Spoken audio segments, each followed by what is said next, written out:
Bible बोल रही है, कह रहा कि 3 तरीके से बंधन आता है। कह रहा पौधे के ऊपर पहले वो मुरझाता है, फिर उसके अंदर बांस आती है, गंदगी आती है, तीसरा फिर उसको उखाड़ दिया जाता है पौधे को। आप क्या करते हैं, पहले देखते हैं, जिस पौधे को देखते हैं मुरझा गया और स्मेल भी आने लगी और उसको उखाड़ कर बाहर फेंक देते हैं। कह रहा ऐसे ही है, कह रहा है शैतान लोगों को उखाड़ने से पहले, परमेश्वर की नजर से गिराने से पहले वो उसको पाप में डालता है कि ताकि वो निराश हो जाए, और निराशा उसके अंदर आती है। एक व्यक्ति के अंदर पहले निराशा आती है। आप सीख सकते हैं, इस बात को समझें, अगर निराशा किसी औरत के अंदर नहीं आएगी तो दुष्ट आत्मा कभी भी उसके अंदर नहीं आ सकती। पहले सबसे अंदर आपके निराशा आती है। जिस दिन आपके अंदर निराशा आती है उसको कैंसिल किया करो। बोलो हालेलुया, हालेलुया। अपना टाइम डिप्रेशन में मत लेकर जाओ। बहुत लोग, आज भी मैं कह रहा हूं, पढ़े लिखे लोग भी, साइंटिस्ट भी डिप्रेशन का शिकार हैं। कोई जॉब में है, कोई किसी भी कह रहे फैक्ट्री में है, लेकिन डिप्रेशन के आपको लोग मिलेंगे। यहाँ पर बहुत सारे दुनिया में डिप्रेशन के लोग हैं। इसका मतलब क्या है, शैतान को पता है, कह रहा है ये एक पौधा है परमेश्वर का, आप एक परमेश्वर के पौधे हैं। चाहे आप किसी धर्म को मानते हैं या नहीं मानते, लेकिन आप एक पौधे हैं परमेश्वर की नजर में। और वो शैतान आप इन पौधों को बर्बाद करना चाहता है, आपको मुरझाना चाहता है, निराशा देना चाहता है। आपके अंदर एक झूठ बात डालता है विचारों में कि तू ठीक नहीं हो सकती, तेरा कुछ नहीं हो सकता, कालिया तू इतने टाइम से चर्च में आ रहा है, तेरा कुछ नहीं हो सकता। लेकिन परमेश्वर का आत्मा कह रहा है, जब हम पढ़ते हैं जॉन, कह रहा है यूहन्ना उसके 8:32 को पढ़ते हैं, देखो उसमें क्या लिखा। क्योंकि वचन बोलता है होशे के 4:6 में, कह रहा है कि मेरे लोग जब इग्नोर कर देते हैं मेरी बात को, इसलिए कह रहा है जब वो मेरे वचन को इग्नोर कर देते हैं, मेरी बातों को इग्नोर कर देते हैं, कह रहा है कि तब वो निराशा में, दूसरा बीमारी में, तीसरा वो मौत के शिकार हो जाते हैं। सबसे पहले आपके अंदर अगर पाप आएगा तो निराशा भी आएगी। पहले निराशा आती है, फिर बीमारी आती है, फिर उसके बाद मौत आती है। कहता है इसका मतलब उखाड़ना। शैतान चाहता है कि ये लोग किसी तरीके से उखड़ जाएं धरती से, लेकिन पवित्र आत्मा आज उखड़े हुओं को फिर से बसाने के लिए जा रहा है यीशु मसीह के नाम में। वो परमेश्वर आपके जीवन में कह रहा है, कहता है अगर आपने आज का वचन सुनकर इग्नोर कर दिया अपनी लाइफ को तो आपके लिए खतरनाक बात है। लेकिन जितने लोग कह रहा इग्नोर नहीं कर रहे हैं, एक्सेप्ट कर रहे हैं यीशु के वचन को कि मैं सत्य को जानकर जाऊंगा। आज सत्य क्या है, परमेश्वर का आत्मा कह रहा है वो स्वतंत्र होने वाले आज बीमारियों से यीशु मसीह के नाम में। वो स्वतंत्र होने वाले, अपने हाथों को उठाओ और कहो कि आज मेरा छुटकारा होगा यीशु मसीह के नाम में। छुटकारा होगा यीशु। हाँ जी, हाँ जी, पढ़े।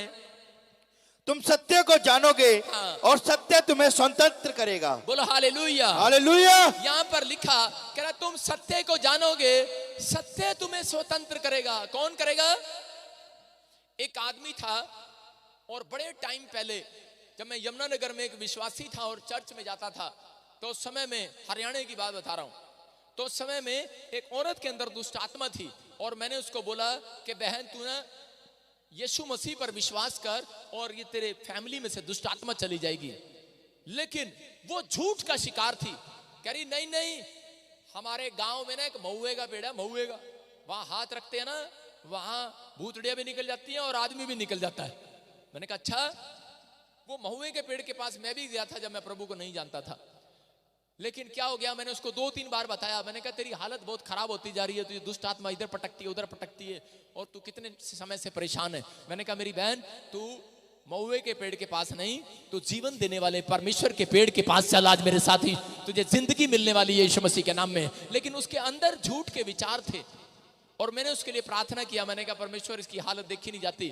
जब आप बीज बोते हैं, बहुत लोगों को आप सुसमाचार सुनाते हैं, अपने पति को बताते हैं, अपनी सास को, अपने बहू को बताते हैं, लेकिन आप घर आकर रोते हैं कि अब तक भी ये चर्च में मेरे साथ नहीं जाता है। रीजन क्या है? क्योंकि जब आप बीज बोते हैं, कभी भी कह रहा है आप उसके लिए प्रार्थना नहीं करते। किसान जब बीज बोता है ना, अपने घर पे जाके प्रार्थना ये करता है, इस बार मेरी खेती में फल आए। सारे बोलो हालेलुया, हालेलुया। आप जब किसी को सुसमाचार सुनाते हैं या किसी को यीशु के बारे में बताते हैं, आप घर जाकर प्रार्थना किया करो उस व्यक्ति के लिए ईमानदारी से। 7 दिन करो।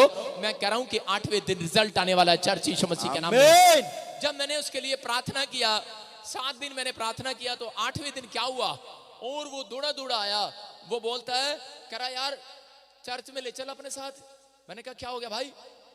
कह रहा यार आज महुए के पेड़ के पास जा रहा था मैं अपनी पत्नी को लेके, कि उसको दिखा के लाऊंगा। कह रहा वो महुए का पेड़ रात को कोई चोरी काट के ले गया। हालेलुया। किसके पास जाते हैं, किसके पास जाते हैं? उस पेड़ के पास। कह रहा वहां पे लकड़ी की जरूरत होगी किसी को, चोर आए हुए थे भाई साहब, लकड़ी का पेड़ ही काट के लेके, कहते हैं हमारा तो पेड़ भगवान ही काट के ले गए। मैंने कहा झूठ के शिकार हैं लोग, उनको नहीं पता। कह रहे कहां गया हमारा भगवान? कह रहे भगवान ही काट लिया। भाई साहब आपकी रक्षा कौन करेगा? आप समझ रहे हैं कि नहीं? मैं यही बात बता रहा हूं कि परमेश्वर का आत्मा कह रहा है झूठ के शिकार नहीं होना। अगर आप झूठ के शिकार हैं इसीलिए दुष्ट आत्माएं आपके ऊपर हैवी हैं। लेकिन अगर यहां बाइबल बोल रही है, कह रहा है सत्य को जानोगे आज स्वतंत्र हो जाओगे, आज स्वतंत्र हो जाओगे, स्वतंत्र। कह रहा छूट जाओगे आज। कह रहा सच्चाई है ये, सत्य को जानोगे। कह रहा अगर सत्य को जान लिया है तो कह रहा है कि पाप नहीं करते। सत्य को जाना मैंने जब से, मैं कह रहा हूं 7 साल हो गए शराब पी के नहीं देखी भाई साहब, बड़ी अच्छी लगती थी पहले, लेकिन 7 साल हो गए नहीं पीता हूं, बीड़ी नहीं पीता, सिगरेट नहीं पीता, शराब नहीं पीता। क्यों?